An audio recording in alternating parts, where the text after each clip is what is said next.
When you live on a quiet dirt road 5 miles from the nearest gas station, you don't expect to wake up to a Lexus SUV parked sideways across your only driveway.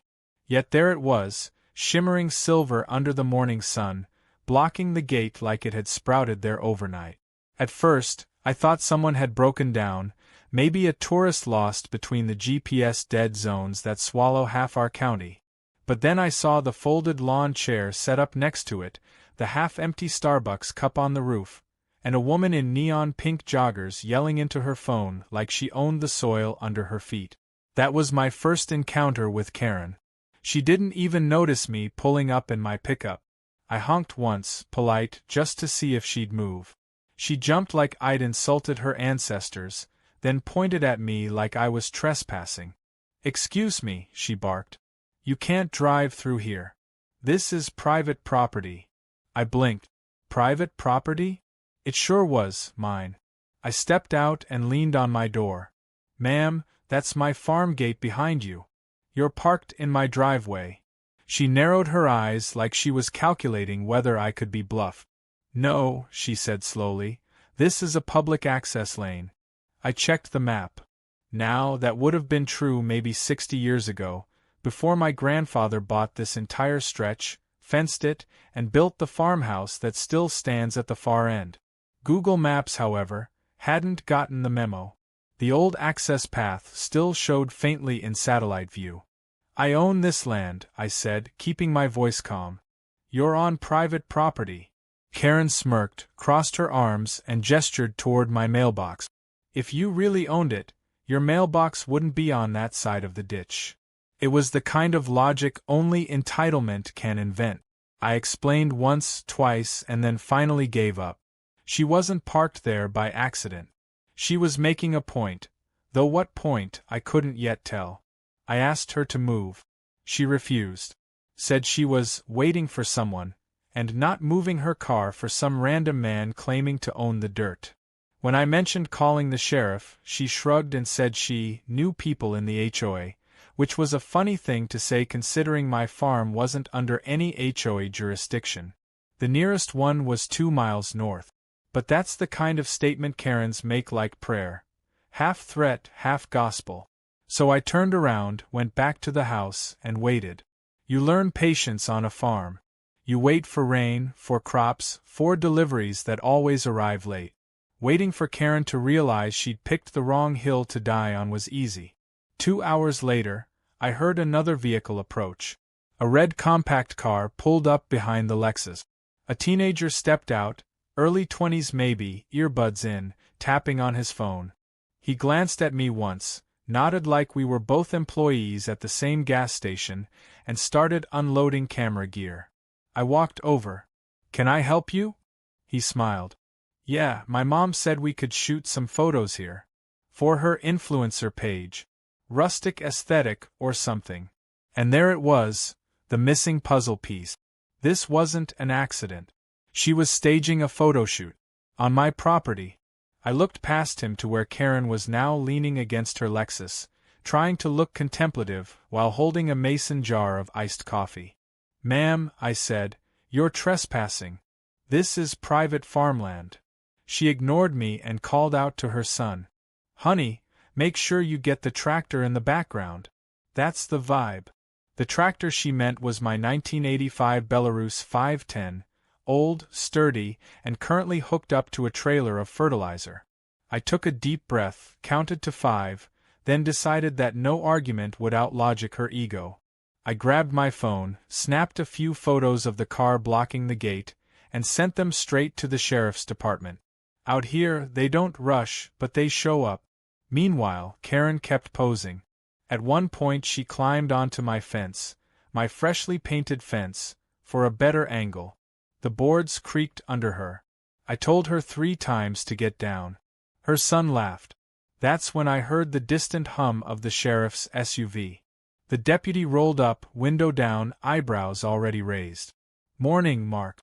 "Problem." I gestured toward the Lexus and its human decoration. "Trespasser. Claims this is public land." The deputy turned to Karen. "Ma'am, this driveway belongs to Mr. Halstead here. You'll need to move your vehicle immediately. Karen scoffed. I have every right to be here. It's on the map. And that man has been harassing me.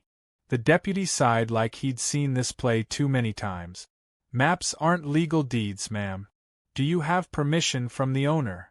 Karen huffed and started packing up her things in exaggerated slow motion, muttering something about uneducated rednecks and their power trips. Her son mumbled an apology, which earned him a glare sharp enough to cut wire. They finally backed out, kicking up a cloud of dust as they sped off. That should have been the end. It wasn't. The next morning, I found a handwritten note stuffed into my gate lat. It read, in neat cursive letters, "You don't own nature. The land belongs to everyone. Expect change." It was signed, Karen, Community Beautification Committee. Except, again, there was no community committee out here. The only community was my cows. I almost laughed it off, but something about the tone stuck with me. That smug certainty. The kind of energy that doesn't just go away after one confrontation. 2 days later, she was back. This time she parked off to the side, just beyond the ditch line, technically off my property but close enough to be irritating. I could see her setting up more props. A picnic blanket, some fake flowers, a basket of lemons that screamed Pinterest board. I didn't approach. I just kept working, tilling the field, fixing a fence post, pretending not to notice her. The less attention she got, the more agitated she became. Eventually, she stomped over, phone in hand, recording like she was making evidence for a lawsuit that hadn't happened yet. "You're threatening me," she declared to the camera. "This man is threatening a woman just trying to take peaceful nature photos." I said nothing, just pointed silently to the private property, no trespassing sign nailed to the gate. She panned her camera toward it, zoomed in, and said, "This is harassment. He's trying to gatekeep Mother Earth." Later that night, I found her video already on a local Facebook group, captioned, "Toxic Farmer Bullies Single Mom for Enjoying Nature." It had 72 angry reacts and one familiar comment. "That's the woman from the HOA." So now I knew where she came from. The HOA subdivision 2 miles north had been expanding, a row of cookie-cutter houses that used to be soybean field. Karen must have been one of their self-appointed crusaders, trying to reclaim the natural charm of the countryside by turning it into her Instagram backdrop. I didn't reply online. I didn't need to, because out here consequences move slowly, but they move. The following week, she came again. Same Lexus, same spot. This time she brought 2 other women, equally overdressed for a dirt road. They unloaded folding chairs and a small table. A picnic, apparently. That's when I decided enough was enough. I called my neighbor, Bill. The kind of man who still believes duct tape can fix emotional damage. He had a backhoe and the kind of humor that thrives on bad ideas. I told him I needed a favor. He laughed before I even explained. "Let me guess," he said. "Karen again?" I nodded. He said, "All right. Let's give her a little rural hospitality." We spent the evening digging a small trench just off the edge of the driveway, deep enough to trap a tire, shallow enough not to be a legal hazard. Then we covered it with loose dirt and straw. And the next morning, when Karen's Lexus rolled back in, I watched from the porch as her front wheel sank with a satisfying crunch. She jumped out, screaming something about sabotage, waving her phone again. But this time, the sheriff didn't side-eye me. He just smirked when I showed him the photos of her earlier trespasses. That's when things really started to spiral. When the tow truck arrived that afternoon, it was the quiet kind of chaos only rural towns can produce. One man trying to reason, another pretending to help, and a very angry woman making enough noise for the entire county to hear. The driver, a wiry guy named Pete who'd pulled more tractors than cars in his career, scratched his head at the sight of the half-buried Lexus. "How'd she manage this?" he muttered, looking at the wheel sunk in the dirt. Karen, arms crossed and lips tight, pointed directly at me. "He sabotaged my car. He dug a hole on purpose." Pete looked from her to me and back again. Ma'am, this here's farm country. Dirt moves. Rain, tractors, ground settling. Happens all the time. There's not even any rain, she snapped.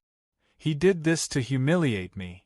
I folded my arms, keeping my face neutral. Ma'am, I didn't touch your car. You were told not to park on private property. That's on you. The deputy from last time, Jenkins, showed up again. Same patient sigh, same tired eyes. Afternoon, folks, he said, adjusting his hat. We doing this again? Karen practically exploded. This is harassment. I was just taking pictures, and he's been targeting me since the first day I came here. He's ruining my reputation. Jenkins leaned on his cruiser, unimpressed. You're the one parked in his ditch, ma'am. It's a trap. He dug it. He's dangerous. Jenkins looked over at me, then at the hole. Mark, you dig any holes recently? I shrugged. Deputy, I've been digging since I was 5. But not there. Bill, my neighbor, happened to drive by at that exact moment on his tractor. He tipped his hat as he passed, calling out, Y'all need a shovel or just popcorn? Karen spun toward him. You think this is funny? Bill didn't even slow down. Ma'am, everything's funny when you're not stuck in it. That about did it. She turned beet red and started yelling something about lawsuits, vandalism, and calling her lawyer friend from the HOA board.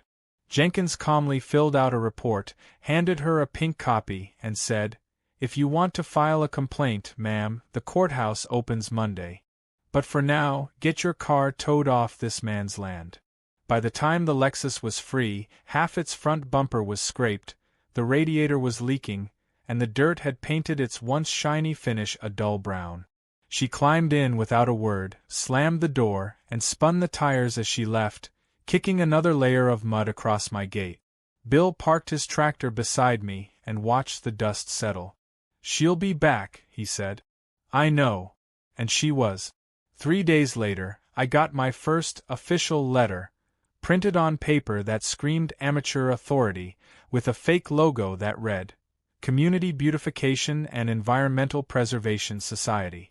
It claimed my property was an eyesore, citing unregulated machinery storage and unesthetic fencing.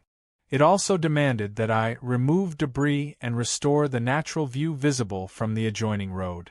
That adjoining road, of course, was the public dirt lane that ran alongside my fence. The only debris visible from there was a neatly stacked pile of lumber and an antique plow I kept as decoration. At the bottom of the letter, signed in dramatic cursive, Karen B., acting president. Bill and I laughed for a solid 5 minutes when we read it, but the next morning the laughter stopped. Someone had spray-painted, Keep It Clean, across my gate in bright green letters. Now, around here, property damage is serious business. We don't jump to violence, but we also don't shrug it off. I drove straight into town, printed the security camera stills from my gate camera, a grainy shot of a figure in a neon hoodie, mid-spray, and handed them to Jenkins. He whistled low. That's bold, he said. I'll add it to the report. Karen denied everything, of course. She even claimed I forged the footage, saying my cameras invaded her privacy. So I decided to play the long game. Instead of arguing, I got creative. I fixed the gate, cleaned the paint, and hung a brand new sign. Smile, you're on camera. Then, underneath it, I added a smaller one that said, Trespassers will be famous online. That hit her where it hurt. A few days later, her son posted a rant on social media, something about creepy farmers exploiting his mom's image. It was full of half-truths and self-pity, and by the end of the day, the comments had turned against them. People from town knew me. They knew the farm. It didn't take long before the truth spread. Karen was the trespasser, not the victim. But she wasn't done. The next week, I came home from a feed run to find an orange notice stapled to my fence. It looked official, letterhead, county seal, even a fake barcode, ordering me to cease and desist all unapproved agricultural operations pending review by the Community Oversight Board. There was just one problem. Our county doesn't have an oversight board. Bill laughed again when I showed him. She's inventing government now, he said. But I noticed something else that wiped the grin off my face. Down at the corner of my fence line, 3 SUVs were parked, all from the same HOA community to the north. And there she was, leading a small group of homeowners like a tour guide at a zoo. They were pointing at my barns, my tractors, my livestock, taking pictures. I approached calmly. "Something I can help you folks with?" Karen smiled that tight, fake smile of hers. "We're conducting an environmental inspection," she said. "Your property runoff could be affecting nearby residents." "My nearest neighbor's half a mile that way," I said, pointing toward Bill's house. "And he drinks the same well water I do." "We have reports," she said. "From who?" "From the community." I gestured at the wide fields around us. "You're the only community here, ma'am." She raised her clipboard, pretending to make note. "Noncompliance will result in further action." "By who?" "The HOA." I smiled. "Then good luck enforcing HOA bylaws outside HOA land." They left in a huff, but I could tell this wasn't the last stunt. She wasn't just after attention anymore. This had turned into a power play. She wanted to prove she could control the countryside the way she controlled her neighborhood lawns. I decided to make her next visit memorable. Over the next few days, Bill and I worked on a little project. We rerouted the drainage ditch along the edge of my driveway, legally, safely, and well within property lines, to redirect runoff toward the outer edge of the public road. We even put up clear reflective posts and a caution, soft shoulder sign for good measure. When Karen returned, right on schedule, about a week later, she tried to park in her usual photo spot. Except now, that patch of soil wasn't as firm as before. The moment her tires touched, the ground gave a little. The Lexus sank again, this time deeper, mud squelching around the wheels like it was hungry. Her friends jumped out, squealing. "Karen, stop. It's sinking." Karen tried reversing, spinning the tires harder, which, of course, made it worse. Within seconds, both back wheels were swallowed. Mud splattered across the side mirrors and windows. I stepped out from behind my gate with my coffee cup. "You need a hand?" Her face was a thunderstorm. "You did this," she screamed. "You're sabotaging me again." I took a slow sip. "That's a public road shoulder, ma'am. I can't control what nature does." Her friends glared at me but said nothing. One of them finally called a tow truck. When Pete showed up again, he just stared at the scene, sighed, and said, "Deja vu, huh?" Karen tried to hand him cash to hurry up, but he refused. "Ma'am, we're professionals. And this time, you'll need a deep pull recovery." Translation: it was going to cost her a lot. She ranted for 20 minutes straight, blaming me, the soil, the system, even Bill's tractor, which wasn't anywhere near the spot. By the time the Lexus was free, the tires looked like they'd been through a swamp. When she finally left, the road was a muddy mess. But she didn't just drive away, she filmed herself the entire time, narrating her harassment saga. That night, her new video went viral locally, just not the way she wanted. Someone screen captured it, overlaid it with rural consequences, and turned it into a meme. It spread across local Facebook groups faster than wildfire. The comments were brutal. "Maybe don't park on someone's farm. That mud's karma thick today." City folk learning about gravity. By morning, her son's page was locked, her own account set to private, and for a brief, glorious moment, the countryside was peaceful again. But I knew better than to trust peace when it came to Karen. Because when people like her lose control, they don't retreat, they regroup. And the next move she made wasn't just petty. It was dangerous. I should have known it wasn't over when the nights got noisy again. Out here, sound carries far. Coyotes, the hum of tractors, the occasional semi on the highway. But that night, it wasn't animals or engines I heard. It was laughter, sharp, human, and too close to my fence. I stepped out onto the porch with a flashlight.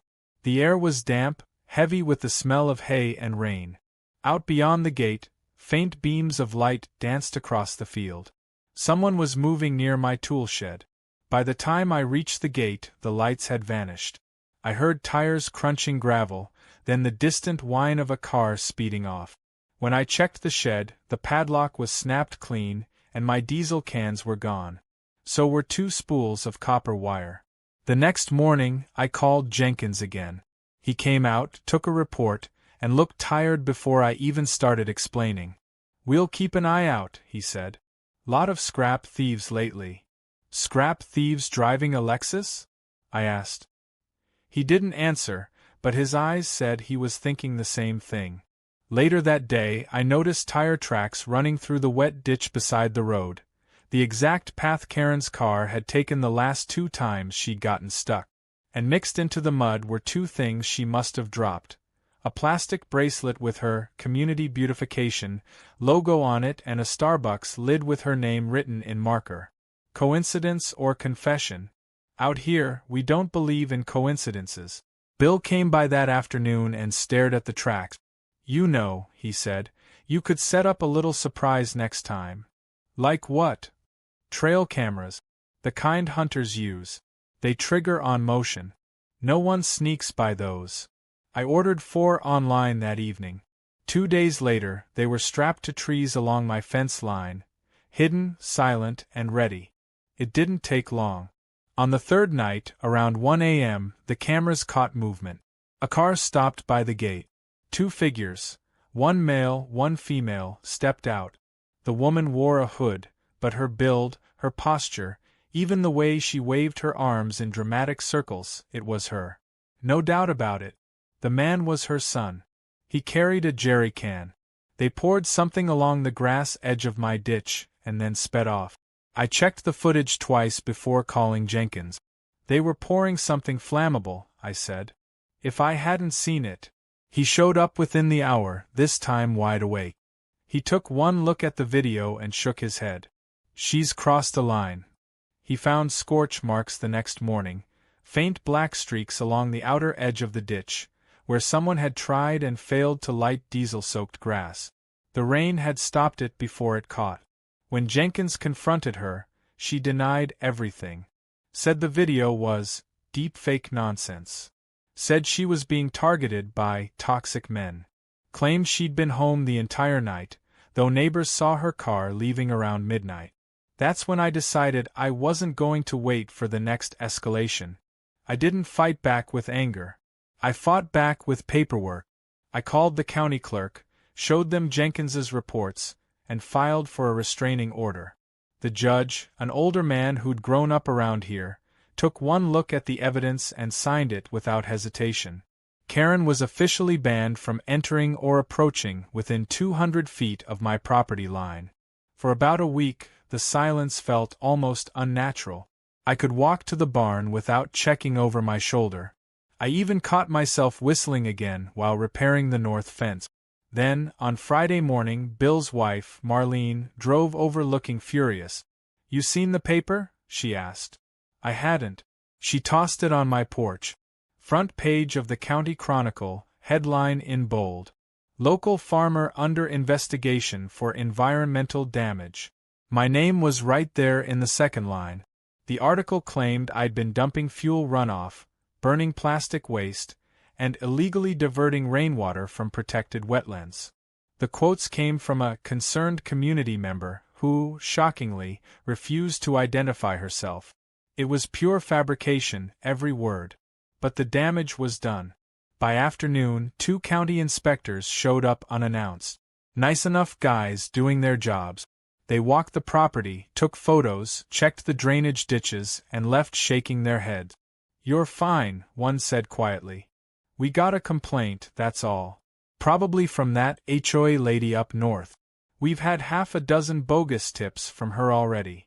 When I asked if they could cite her for false reports, they sighed. "Hard to prove. But we're documenting it." That night, I sat on my porch with a cold beer and stared at the dark road. Bill joined me, same old grin under his mustache. "So, what's next?" he asked. "Next?" I said. She wants rural consequences? Let's educate her. We started small. The next day, I parked my old Belarus tractor right by the property line. Technically legal, fully on my land, and attached a massive manure spreader. Bill brought over his cows, and we did what farms do. The field got fertilized the natural way. The smell drifted north with the wind, right into Karen's subdivision. Within hours, their neighborhood Facebook page exploded. Posts titled, "Toxic Farm Odor Ruining Our Air," and "Possible Biohazard from Adjacent Farm." Karen, naturally, led the outrage. "We are being attacked," she wrote. "He's doing this on purpose to drive us out." Someone replied, "Ma'am, it's a farm. That's literally what farms smell like." She doubled down, calling me unhinged, unclean, and a danger to the environment. The next morning, I added one more touch, a tall, freshly painted sign facing her direction that read, "Welcome to the countryside, where real life smells like work." It went viral faster than her rants ever did. Someone driving by took a photo, posted it online, and within a day it had thousands of shares. People loved it. Some even drove out just to take selfies beside it. Karen hated that more than anything. She filed another complaint, this time claiming the sign was visual pollution. Jenkins called to give me a heads up, sounding amused. "You've got half the county on your side now," he said. "Just don't give her anything she can use." Wouldn't dream of it. But Karen wasn't done. She switched tactics, quieter, nastier. One night, my irrigation system mysteriously stopped. The next morning, I found the main control box smashed open and wires cut. It looked deliberate. I checked the cameras again. Someone had come up from the roadside ditch, hooded, carrying pliers. The footage was dark, but when the motion lights flicked on for a second, I saw the side of a familiar vehicle parked by the road. Silver Lexus, same dented bumper from the tow incident. Jenkins came again, collected the footage, and promised to push for charges. But Karen was careful this time. No direct evidence of her touching anything, no clear face on camera. So I pivoted again. If she wanted to play dirty, I'd show her just how resourceful farm folk can be. Bill and I spent 2 days installing a new gate system, reinforced steel, posts, motion-triggered floodlights, and a loudspeaker wired to a hidden intercom. When the motion sensors tripped, the system played a pre-recorded message in my voice. "Warning. You are trespassing on private farmland. Authorities have been notified." It worked beautifully. The next evening, the system went off around midnight. The floodlights lit the road like a football field, and the message boomed through the night. From my window, I saw the silver Lexus reverse so fast it nearly hit a mailbox. By morning, Karen had posted another rant online. Farmer uses sonic weapons against residents. It would have been funny if she hadn't believed it. But she'd finally made one mistake too many. Jenkins called me 2 days later. "We've got her," he said. We matched her car to the vandalism footage. Her tire tracks matched the irrigation box scene, too. She was charged with trespassing, property damage, and obstruction. Nothing major, a few misdemeanors, but enough to humble most people. Not Karen. She showed up at the hearing in a wide-brimmed hat and sunglasses, like a celebrity avoiding paparazzi. She called the judge "Your Honor" with a fake British accent, claimed she was being persecuted by rural extremists, and insisted I'd hacked her car's GPS to lure her here. The courtroom laughed. Even the judge cracked a smile before telling her to sit down. When it was over, she got community service and a fine. You'd think that would end it. You'd think. But people like Karen don't quit when they lose. They shift gears. And the next gear she picked would drag both our worlds, hers of manicured lawns, mine of muddy boots, into one final, glorious collision. The first real sign that things had shifted came from the radio, not the road. One morning, as I was feeding the cows, the local AM station, the one that mostly played gospel songs and lost dog announcements, ran a community feature about a conflict between suburban encroachment and rural heritage. The host mentioned a misunderstanding between a farmer and a self-appointed community activist. They didn't use names, but they didn't need to. Everyone around here already knew the story. The kicker? The host read aloud my "Welcome to the Countryside" sign and called it the slogan of the season. By lunchtime, I was getting texts from neighbors I hadn't heard from in years. "Heard you on the radio. Karen picked the wrong farm." At first, it was funny. Then it got noisy. People started driving by just to see the infamous driveway. Families, YouTubers, even a drone or two. They'd stop at the fence, take photos, wave, sometimes leave notes that said things like, "Keep standing up for the country life," and "City Karens can't handle mud." Every honk made her angrier. Within a week, her HOA held an emergency meeting to discuss ongoing embarrassment caused by neighboring agricultural practices. Someone leaked the minutes online. The summary read, "Resident Karen B. demands legal intervention. Board members advised against escalation. Resident threatened to handle it herself." Bill printed that page and taped it to his barn door. Public notice, he called it. Then came the petition. Karen went door to door in her subdivision, collecting signatures for something she called Operation Rural Renewal. The petition demanded the county enforce odor ordinances and visual consistency guidelines for all properties visible from the HOA. Basically, she wanted farms to look like suburban lawns. By the time she reached the last cul-de-sac, most of her neighbors had stopped answering the door. But she still managed to corner a few, lecturing them about how unchecked farmers were lowering property values. Someone filmed her. The clip of her shouting, "We deserve to control our horizon line," hit social media like a thunderclap. The comments roasted her alive. "Lady, move if you don't like cows," one said. Another, "She's one Karen away from trying to trademark sunlight." Still, she didn't stop. She filed another complaint, this time directly to the County Environmental Board, claiming that my manure spreading was a targeted act of aggression intended to cause emotional distress. Jenkins called me laughing so hard he could barely talk. Emotional distress from fertilizer? I can't even put that in the system with a straight face. That's when I knew it was time to end this, properly. Bill and I sat down over coffee one evening, maps spread across the table, the air thick with quiet mischief. "We're not hurting anyone," I said. "We're just reminding folks that nature doesn't take orders." Bill grinned. "So what's the plan?" "Education," I said. "Public service, even." Step 1 was easy. I registered my land for a county agricultural outreach program. Once approved, I could hold public demonstrations and field days for free, open to anyone curious about rural sustainability. Step 2. I posted flyers in town and online with one headline in bold, "Learn what farm life really smells like." I set the date for a Saturday 2 weeks out, and let the internet do the rest. Karen must have seen it the same night, because by morning her HOA page was melting down. "He's weaponizing agriculture," she wrote. "He's trying to humiliate us in front of the entire county."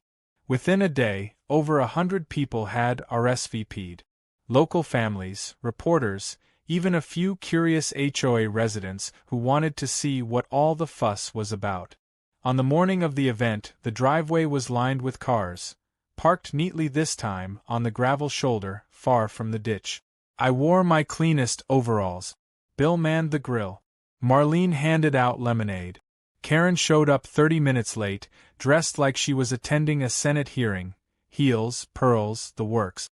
She stood at the back of the crowd with her arms crossed, glaring like I'd vandalized her soul. I started the tour with a simple line. "This land's been farmed for 3 generations. It's not a theme park. It's work." People nodded. Kids petted the cows.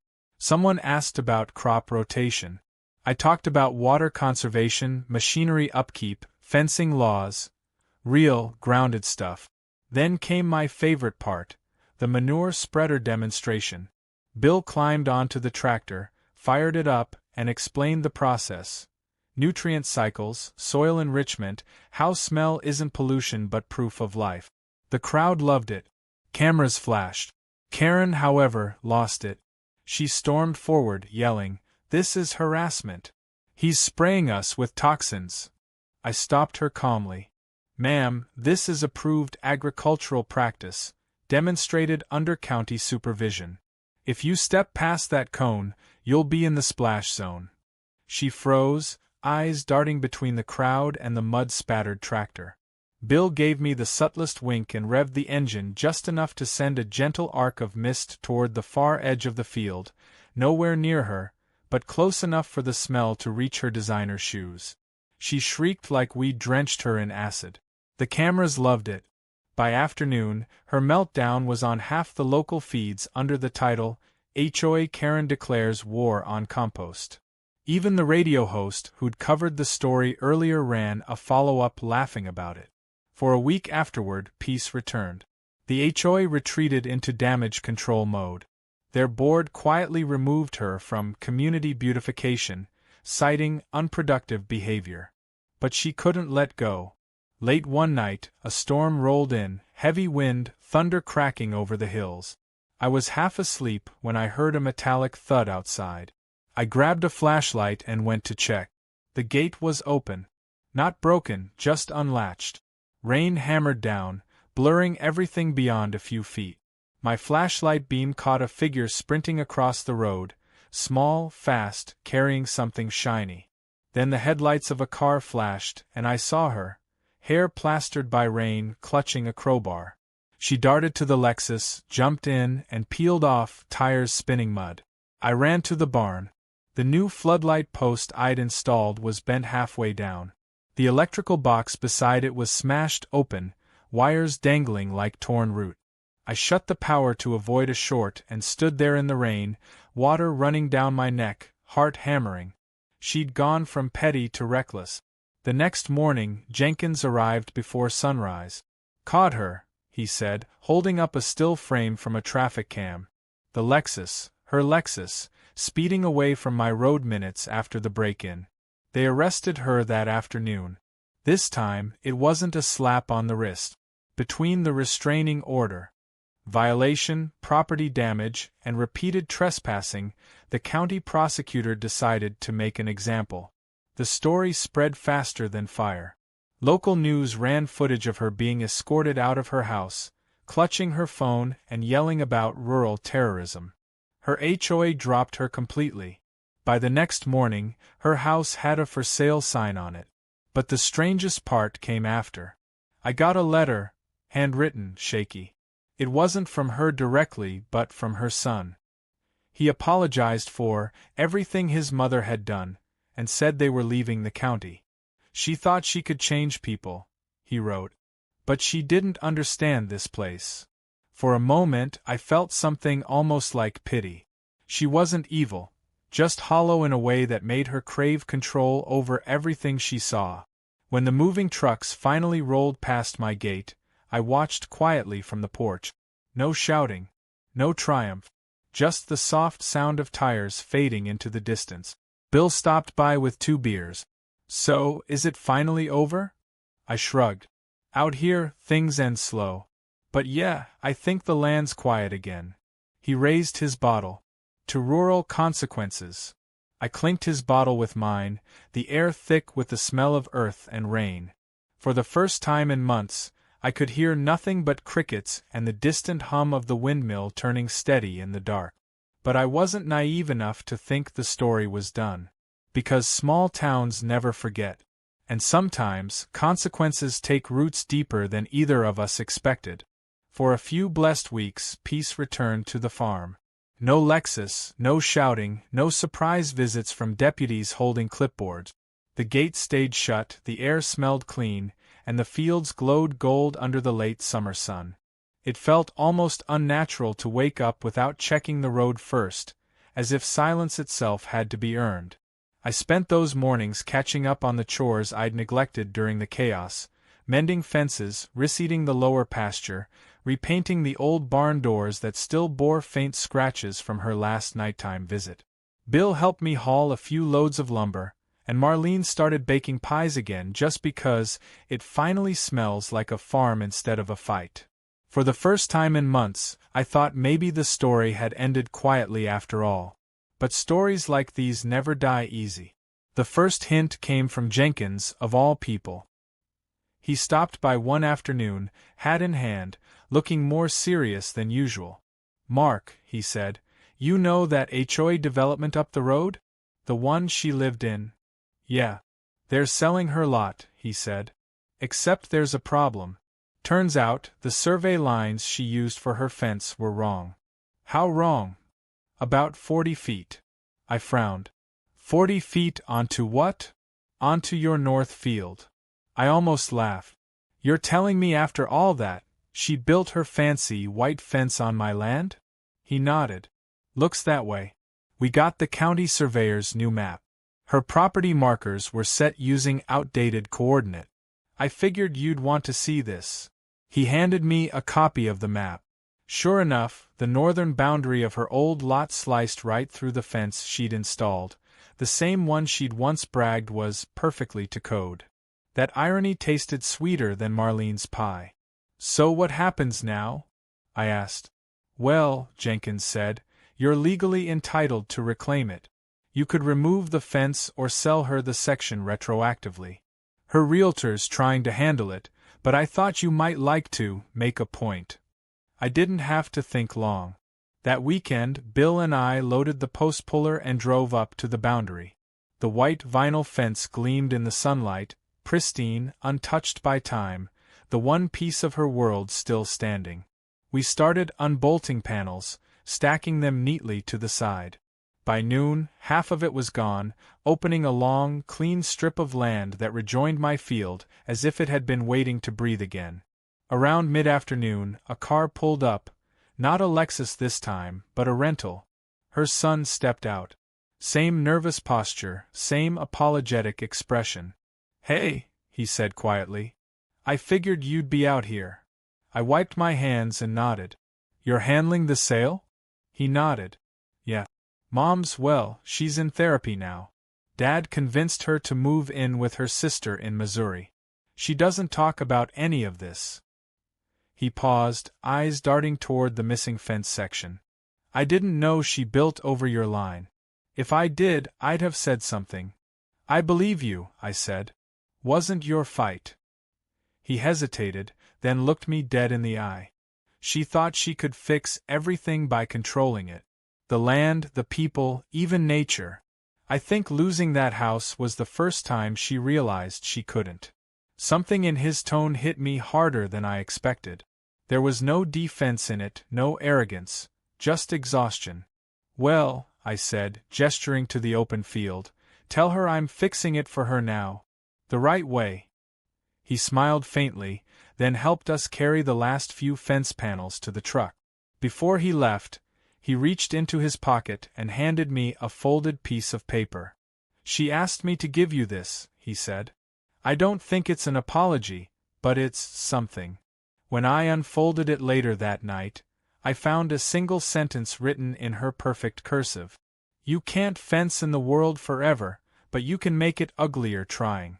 I didn't know whether it was self-awareness or another jab, but either way, it felt like closure. Except, as fate would have it, the story wasn't done giving. A few weeks later, while plowing that reclaimed strip, I hit something solid. The plow jerked, metal screeching against rock. I shut off the tractor and climbed down, expecting an old stump or chunk of concrete. Instead, half buried in the soil, was a square iron plate, maybe 2 feet across, rusted but clearly man-made. Bill came over, whistled low. "That's no fence anchor. Looks older." We dug around it carefully and uncovered what looked like the top of an old well cover, thick iron, stamped with faint letters. After cleaning off the dirt, we could just make out a name. Halstead 1897. My great-grandfather's name. Beneath it, a date. And below that, a faint engraving that read, "Boundary marker, water rights." We both just stared. In this county, those words still meant something. Water rights here could be older than deeds, They defined who could access the underground springs that ran beneath our hills. This marker meant my family had legal priority over that part of land long before any subdivision existed.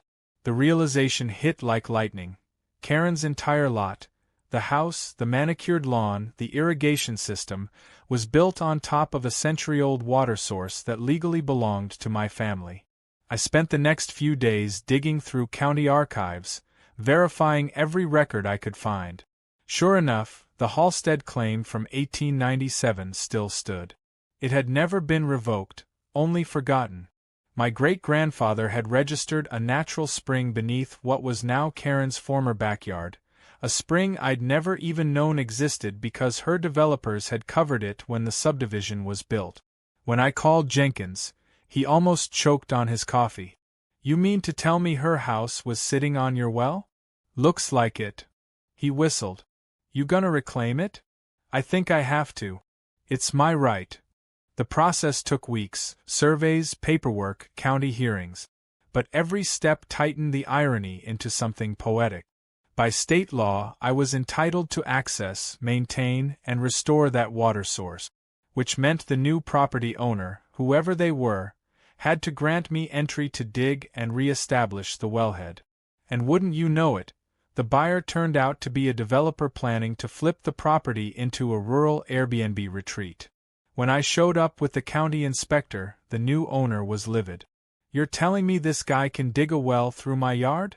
The inspector nodded. "Legally, yes. It predates your title by over a century." I couldn't resist a smile. "Don't worry," I said. "I'll make it look rustic." The digging crew arrived 2 weeks later.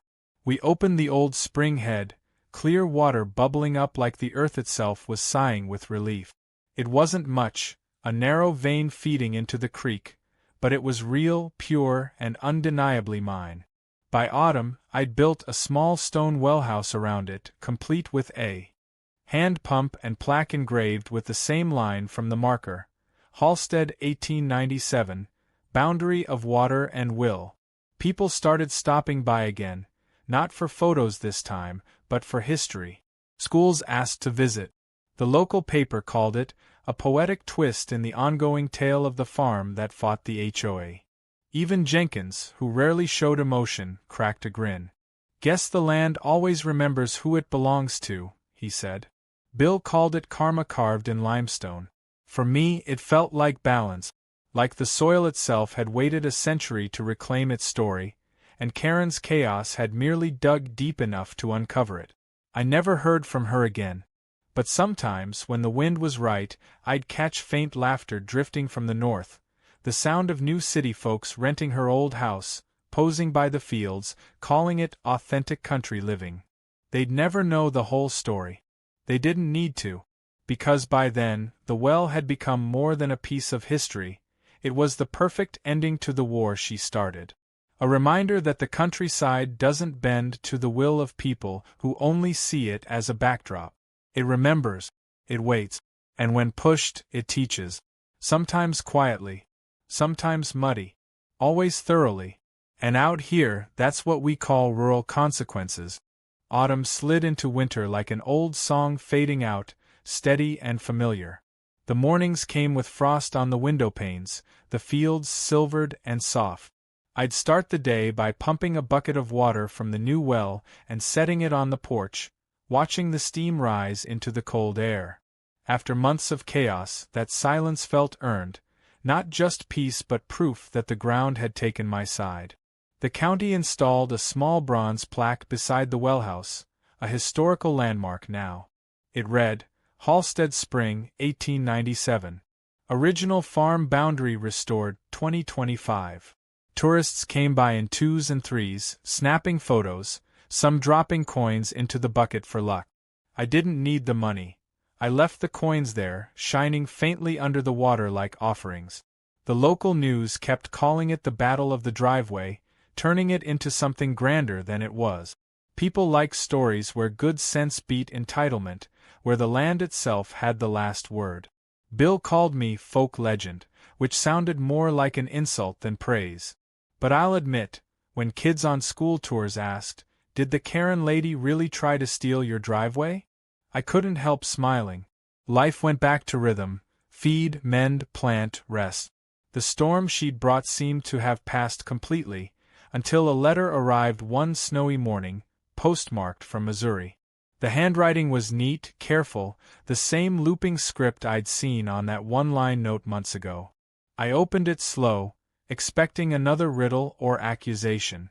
But this time, it started simply. Mr. Halstead. I wanted to say I'm sorry. She wrote that therapy had been humbling, that she'd spent years chasing control because control was the only thing that ever made her feel safe. Her husband had left years ago, her son had grown distant, and moving into that new house, my dream neighborhood, she called it, had felt like a way to build a life that couldn't collapse. Then I saw your land, she wrote, and it terrified me.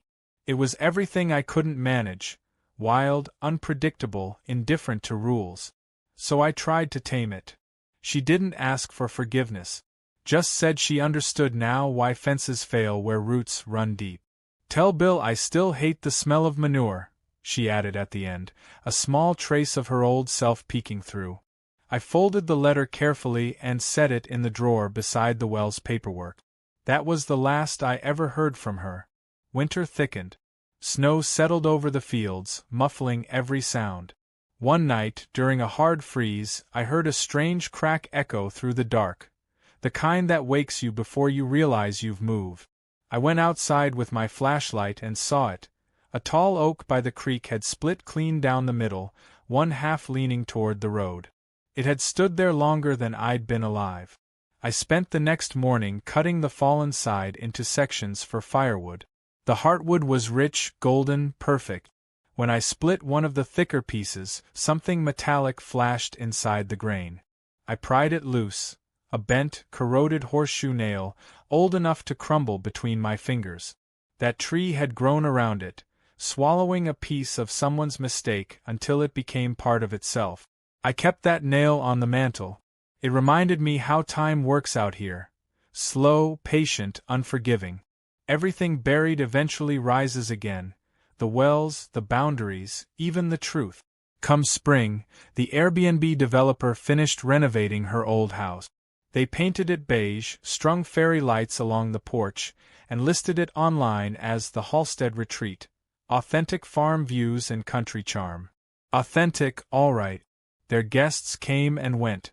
Families escaping city noise, couples chasing rustic Instagram moments. Most behaved fine, but every now and then someone wandered too close to the fence, camera in hand, asking if they could take a quick photo with the tractor. I'd smile and point to the sign, private property, rural consequences enforced. That always made them laugh, though none of them ever quite knew what it meant.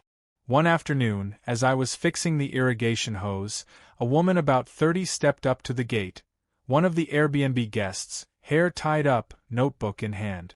"Excuse me," she said, "are you the farmer who had the big Karen incident?" I sighed. "That's me." She grinned. "I'm a journalist from St. Louis. I rented the place for the weekend to write about urban stress recovery. Everyone in town keeps mentioning you." "Small town," I said. She nodded toward the field. "Your story's kind of poetic. A woman comes here to control nature and ends up losing everything. It's like the land itself teaches her humility." I leaned on the fence. Maybe. Or maybe people just learn faster when the mud pulls their tires. She laughed, scribbled that down, then asked something that stuck with me. "Do you ever feel bad for her?" I thought about it, about the tire ruts, the screaming, the sheriff visits, the viral videos. "No," I said finally. "But I understand her now. She came looking for peace and found consequence instead. Out here, they're the same thing." When she left, she thanked me for the quote. A month later, the article appeared online. "The Farmer Who Fought Back." It painted me as some kind of stoic hero guarding the last outpost of common sense. I didn't correct her. Legends served their purpose too. By summer, the Wells fame had grown enough that the county fair committee asked me to host a heritage exhibit.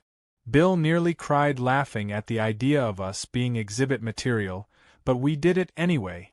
We set up a booth with photos of the old boundary map, a chunk of the fence she'd built, and a wooden sign that read lessons from the land. Kids lined up to pump water from the hand pump and drop coins into the bucket. Halfway through the day, I noticed a familiar face in the crowd, her son again, older, calmer. He didn't say much, just nodded once, the kind of quiet acknowledgement that closes a chapter. Before leaving, he dropped something into the bucket. Later, when the fair ended and I emptied it, I found what he'd left, a single silver Lexus key. I kept that one too. The next years blurred in that steady rural rhythm, planting, fixing, harvesting, resting. Every now and then, a tourist or reporter would ask about the Karen driveway like it was folklore, and I'd tell them the short version. She parked where she shouldn't, and the land reminded her whose patience she tested.